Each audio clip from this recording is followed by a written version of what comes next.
Assalamualaikum warahmatullahi wabarakatuh. Perkenalkan, nama saya Ferdiansyah Budiono dari kelas F akuntansi S1. Utang jangka panjang. Yang pertama, utang obligasi, yaitu utang jangka panjang yang biasa diterbitkan dengan kontrak antara perusahaan penerbit obligasi dengan investor atau pembeli obligasi. Kontrak ini sering disebut kontrak obligasi atau bond indentur.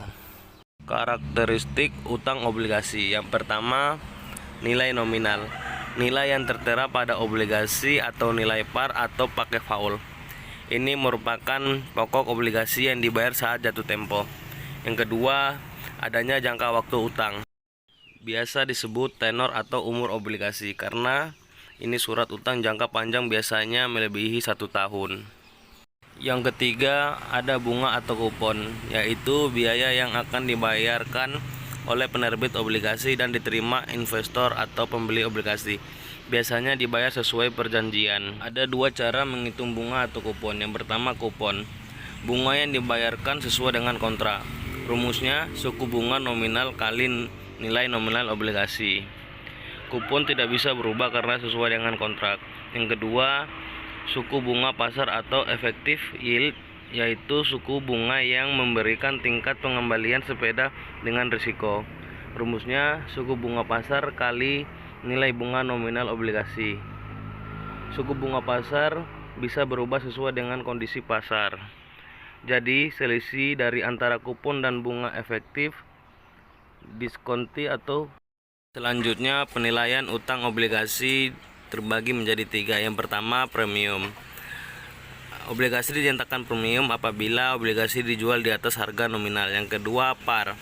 Obligasi dinyatakan par apabila obligasi dijual sama dengan harga nominal. Yang ketiga, diskon. Obligasi dinyatakan diskon apabila dijual di bawah harga nominal. Berikut ilustrasi penilaian obligasi. Perusahaan menerbitkan obligasi dengan kupon 8%. Di mana suku bunga pasar 6%, maka harga obligasi yang 8% ini dijual pada harga premium karena dia memberikan yield yang lebih besar dari suku bunga pasar. Nah, bagaimana bila 8%, maka akan dijual harga par karena memberikan yield sama dengan yield yang ada di pasar. Bagaimana jika suku bunga pasar 10%? Maka dijual harga diskon karena kupon lebih rendah daripada yield yang ada di pasar. Cara menghitung nilai valuasi obligasi. Yang pertama, PV pokok obligasi dengan rumus nominal obligasi kali 1/1 tambah I pangkat N. Yang kedua, dengan tabel PV bunga majemuk. Yang ketiga, dengan rumus XL sama dengan PV. Yang kedua, PV bunga obligasi dengan rumus kupon obligasi kali 1/1 tambah I pangkat N, atau PV anuitas sama dengan pokok obligasi kali 1 kurang 1/1 tambah I pangkat N bagi I. Yang kedua, dengan tabel PV bunga majemuk. Yang ketiga, dengan rumus XL dalam kurung sama dengan PV. Jadi untuk menghitung obligasi yaitu PV pokok obligasi ditambah PV kupon per periode. Akuntansi utang obligasi terdiri dari 4. Yang pertama, saat penjualan obligasi.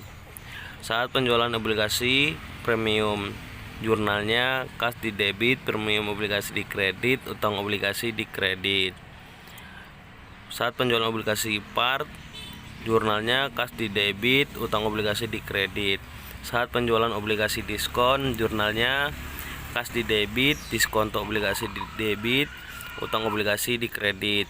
Yang kedua, saat pengakuan bunga akrual.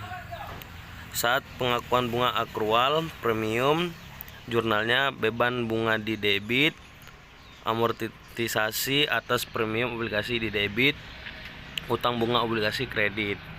Saat pengakuan bunga akrual par, beban bunga di debit, utang bunga obligasi di kredit.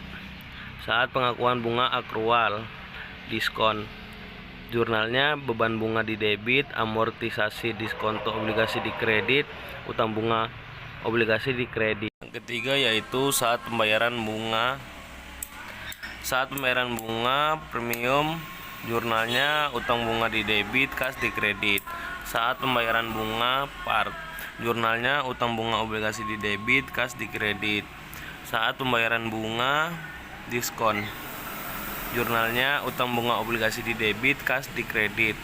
Yang keempat yaitu saat pelunasan obligasi. Saat pelunasan obligasi premium, jurnalnya utang bunga obligasi di debit, utang pokok obligasi di debit, kas di kredit. Saat pelunasan obligasi part, utang bunga obligasi di debit, utang obligasi di debit, kas di kredit. Saat pelunasan obligasi diskon, utang bunga obligasi di debit, utang pokok obligasi di debit, kas di kredit. Terakhir yaitu langkah penyelesaian jurnal obligasi. Yang pertama, carilah PV nominal obligasi dan PV bunga per periode. Yang kedua, buatlah jurnal penerbitan, pengakuan, pembayaran bunga, dan pelunasan obligasi. Mungkin cukup sekian dari saya, kurang lebihnya saya mohon maaf. Wassalamualaikum warahmatullahi wabarakatuh.